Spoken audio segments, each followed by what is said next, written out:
आज हम लोग बात करेंगे नवजात शिशुओं में होने वाली सुनने की समस्याओं के बारे में। नवजात शिशुओं में सुनने की समस्या हो सकती है। एक रिसर्च के अनुसार 1000 बच्चों में 5 से 6 बच्चों को गंभीर रूप से सुनने की समस्या हो सकती है। सुनने की जो समस्या है यह एक हिडन प्रॉब्लम है, यह दिखती नहीं है, जिसके कारण कई बार पेरेंट्स को यह पता ही नहीं चलता कि बच्चे को सुनने की समस्या है, जिसके कारण वो हमारे पास पहुंचते पहुंचते उन्हें काफी लेट हो जाता है, जिसके कारण सुनने की समस्याओं से होने वाले जो दुष्प्रभाव हैं वो बच्चों में ऑलरेडी हो गए होते हैं। अगर हम दुष्प्रभावों की बात करें तो सुनने की समस्या के कारण बच्चों में वाक और भाषा में दिक्कतें आ सकती है, जिसे स्पीच डिले बोलते हैं। बच्चे को बोलने में परेशानी आ सकती है या बच्चा बोल नहीं पाएगा। दूसरी समस्या जो है वो साइकोलॉजिकल इशूज है।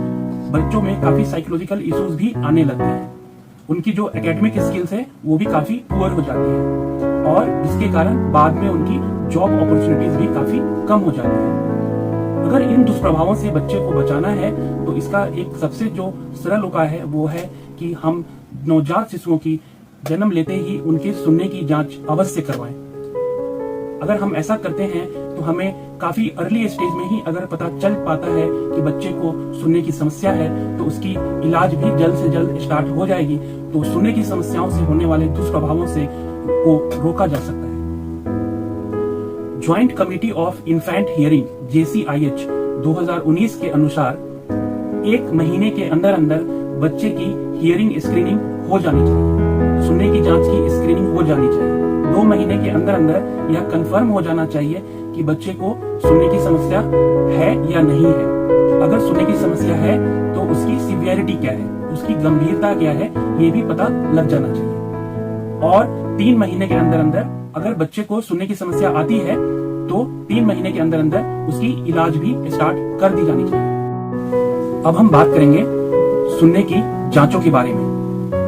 तो नवजात शिशुओं में हम सबसे पहले जो जांच करते हैं उसे बिहेवियरल ऑब्जर्वेशन ऑडियोमेट्री कहा जाता है, शॉर्ट में इसे BOA टेस्ट बोलते हैं। दूसरी जो जांच हम करते हैं उसका नाम है transient evoked auto acoustic emission, short में इसे OAE भी कहा जाता है। अगर यह दोनों जांच में बच्चा पास हो जाता है तो ठीक है, अगर किसी कारण से फेल हो जाता है तो हम दूसरी डायग्नोस्टिक टेस्ट भी करते हैं जिसे ABR टेस्ट बोलते हैं, ऑडिटरी ब्रेन स्टेम रिस्पॉन्स, या आम भाषा में इसे बेरा टेस्ट भी कहा जाता है, brain stem evoked response audiometry. यह एक डायग्नोस्टिक जांच होता है जिससे हम 100% कंफर्म हो जाते हैं कि बच्चे को सुनने की समस्या है या नहीं है, और इस जांच से हमें यह भी पता चलता है कि बच्चे की सुनने की समस्या की गंभीरता क्या है।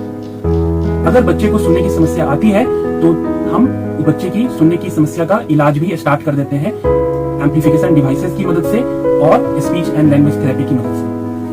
दोस्तों, यह वीडियो को बनाने का जो मेन पर्पस है यह लोगों के बीच एक अवेयरनेस लाना है, जो कि यह है कि हर नवजात शिशुओं की सुनने की जांच अनिवार्य होनी चाहिए। धन्यवाद।